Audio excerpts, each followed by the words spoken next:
billions of dollars and how many lives lost.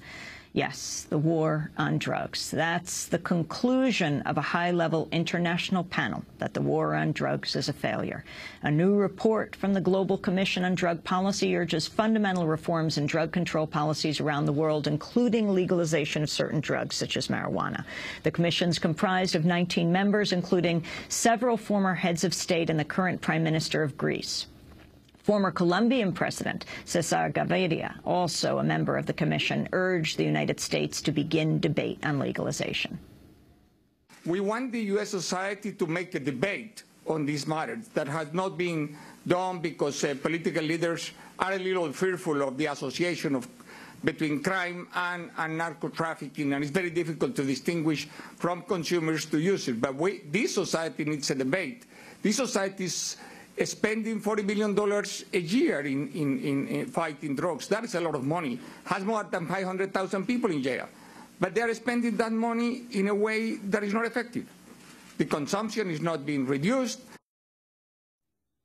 That was former Colombian President Cesar Gaviria. The Office of National Drug Control Policy at the White House refuted the findings of the Commission's report. Rafael Lemaitre, communications director of the White House Drug Policy Office, said, quote, drug use in America is half what it was 30 years ago. Cocaine production in Colombia has dropped by almost 2/3. We're successfully diverting thousands of nonviolent offenders into treatment instead of jail by supporting alternatives to incarceration.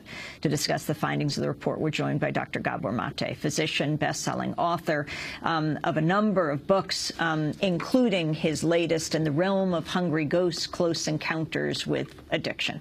Dr. Gabor Maté works at a drug addiction clinic in Vancouver, the only legal injection site in North America. Welcome to Democracy Now! Pleasure. This report that's just come out, the significance of what the international community is saying and what the United States is saying. The significance is that the recommendations don't come from the usual advocacy groups or from physicians like myself. It comes from sterling establishment figures, including in the United States, people such as George Shultz, former Secretary of State, and Paul Volcker, former head of the former chairman of the Federal Reserve. And the conclusion that they've come to is that the U.S.-led war on drugs is an utter failure in its own terms. And they very carefully and rigorously lay out the costs of the war economically and also in terms of human suffering. And they lay out a set of principles and policies that would lead to very different results. Talk about what they are recommending and what you think is actually the solution. Well, first of all, they point out the cost, which is economically huge, apparently federally $25 billion and double that by the states in this country, apparently. And that's only the direct cost of fighting the war. That doesn't include the health care costs that are incurred as a result of it. It doesn't incur the crime. It doesn't include the crime that is caused by the criminalization of drugs. So they point out those costs, and they say that despite the jailing of tens of millions of people over the decades, nothing has been done to reduce drug use or the power of the criminal organizations. As a matter of fact, they point out, statistically, between 1998 and 2008, heroin use around the world has gone up by a factor of nearly 30%, cocaine use by 25%, and marijuana use by 8.5%. So that on any level you care to name, the thing is a failure. The war on drugs is a failure. And therefore what they recommend is an evidence-based approach to the social, legal, and medical attitudes towards drug use and drug treatment and drug prevention. And they call for what they call is the ending of the criminalization, marginalization, and stigmatization of drug users. And they point out, as I have in previous interviews, that most heavy drug users actually are that way because of early childhood trauma. So what do you think would be the most effective policies now? It's quite amazing in this time of a deficit when supposedly every program is being looked at.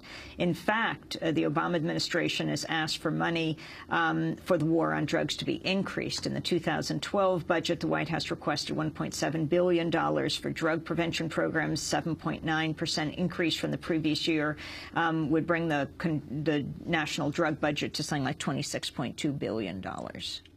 The Obama administration, in this and in other areas as well, their original promises and the hints of a different direction have not materialized, and unfortunately they've gone on board with the previously long instituted and completely failed policies of previous administrations.